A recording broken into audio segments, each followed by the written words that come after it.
I started at the train station in Attendorn and walk about 2 kilometers out of the village to the camping site Waldenburg. Here it goes on the 390-meter high Dünenkennberg with its viewing platform over the Bigge-See. Through the fresh green you can see Attendorn. In front of me is the viewing platform with a small kiosk that is definitely open on weekends, not today.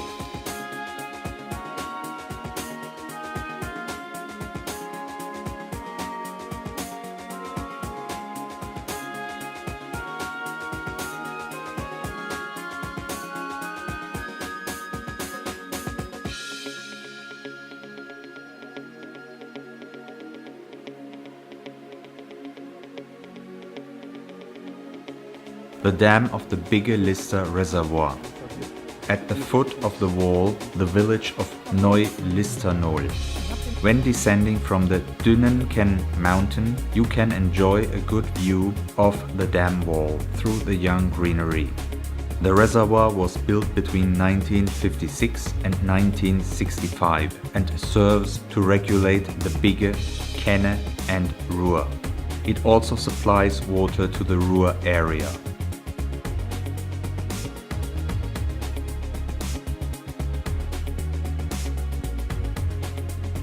It goes over the Bigge Dam.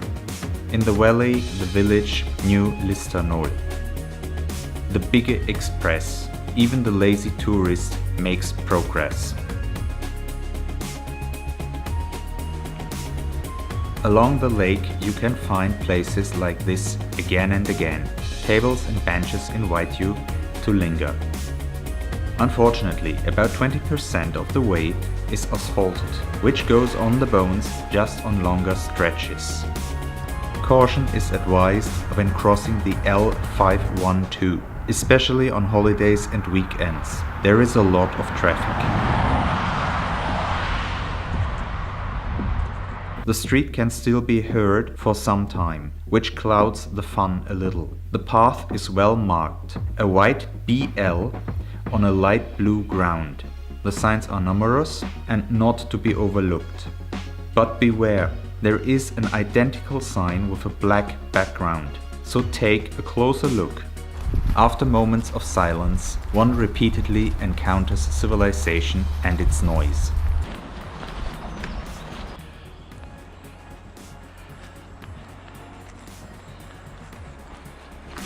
Curiously grown woody plants.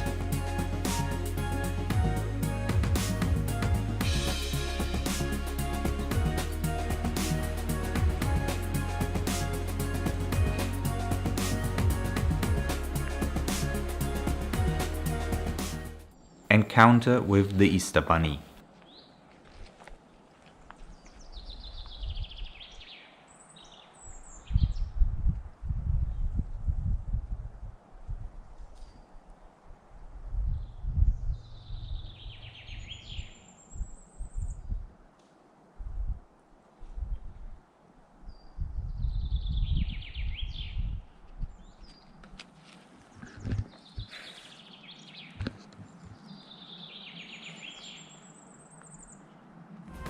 About 60% of the way lead over forest roads with gravel. Many have a green central strip on which it is pleasant to walk. Not far to the destination Windebruch with the camping site Seeblick. There are still more campsites which are directly on the way, but I found the location of Seeblick particularly inviting.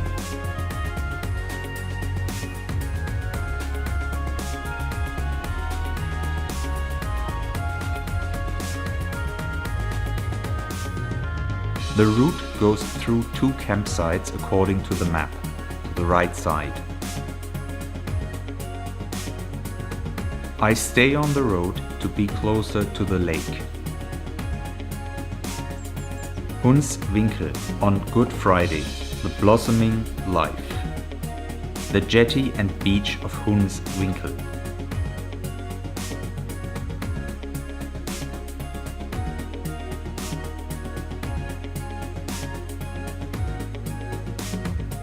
two swans near the shore. One seems to be sitting on a clutch of eggs, while the second is guarding the lake in front of it.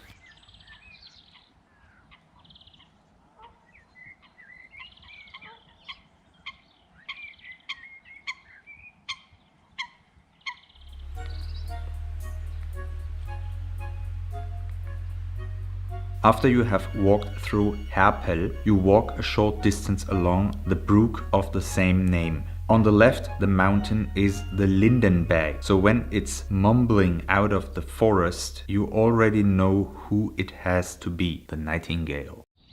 Art along the way. After Herpel, there are several such installations along the way.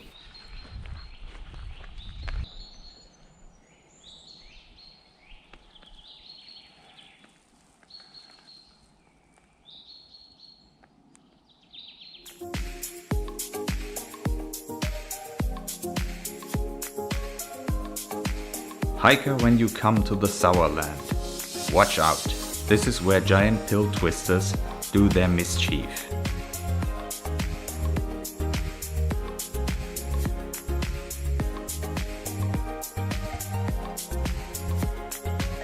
They seem to roll their pills out of this thickening.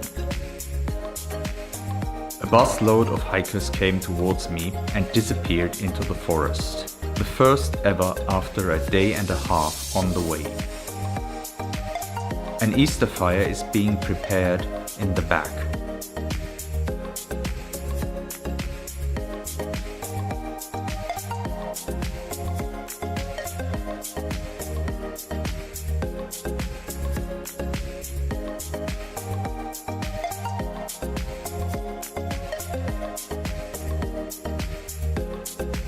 The trees are watching me closely.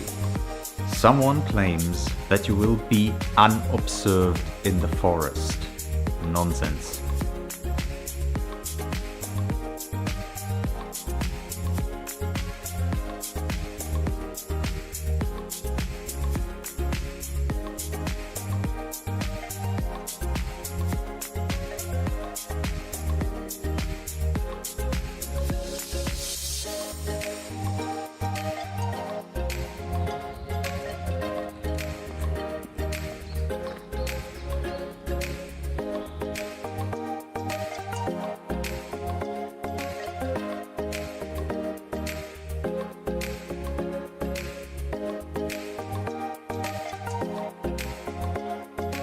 Unfortunately, this idyll is also disturbed by the noise of high-speed motorcycles. On this promontory there are farms through which one walks or passes.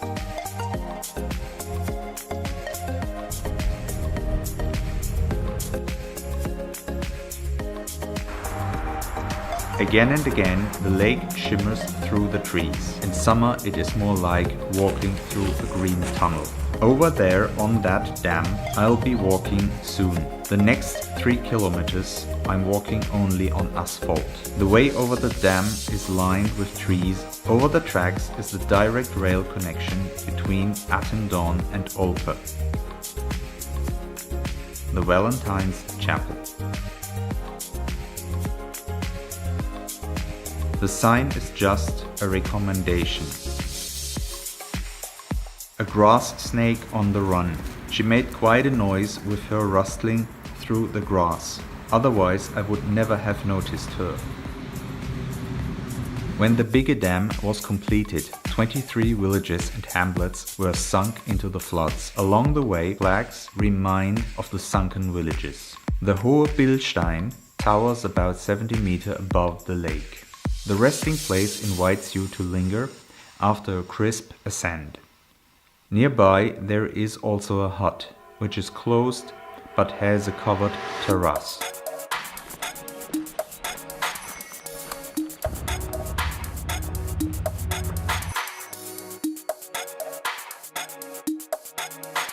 Finally, forest ground again, but the road is closed. The way leads over a mini ridge until you reach the road that leads me to my second campsite.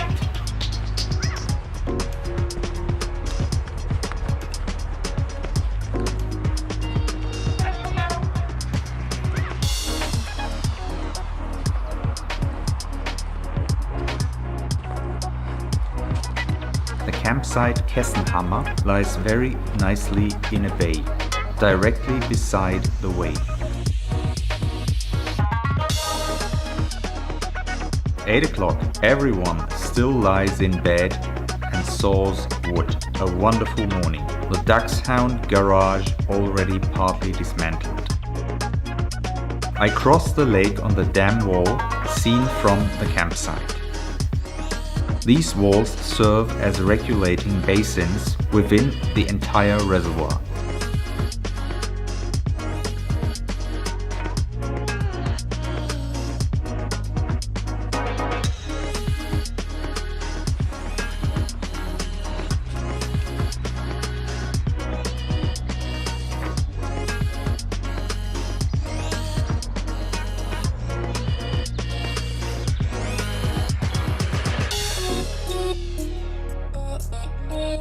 On this part, the Bigge-Lister Trail, I met the only hiker who wants to walk around the reservoir like me.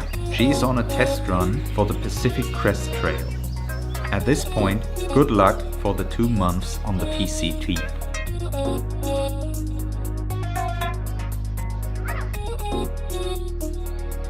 A short rest, and again asphalt. A beautiful forest path around the Buchhagen. At its end lies the castle ruin of the Waldenburg. Behind this bend we go to the castle ruin. The Waldenburg was built around 1000 and originally belonged to the Rhenish Palatine Counts. In 1248 it passed to the Archbishop of Cologne. Subsequently, the Archbishop of Cologne used the castle to secure and expand his influence. In 1638, the Teutonic Order became the owner of the castle for 50 years. Since 1750, the castle is a ruin. After a fire in 1719 caused strong damages. It is a spur castle, which means that the castle lies on a mountain ridge sloping down to 3 sides and can only be reached from one side, via the mountain ridge, and is therefore easy to defend. From the castle one has today a good view over the lake and on the dam wall. At the time of the lords of the castle, the lake was a valley in which the castle chapel was situated, was dismantled and rebuilt at a higher dry place. On the way to the chapel. And here the moved chapel. 2 creeks passing the chapel. There is also a Kneipp basin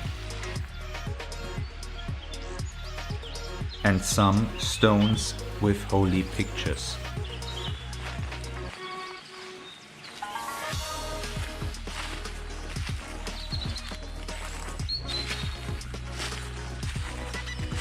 Conclusion on the Bigge-Lister Trail.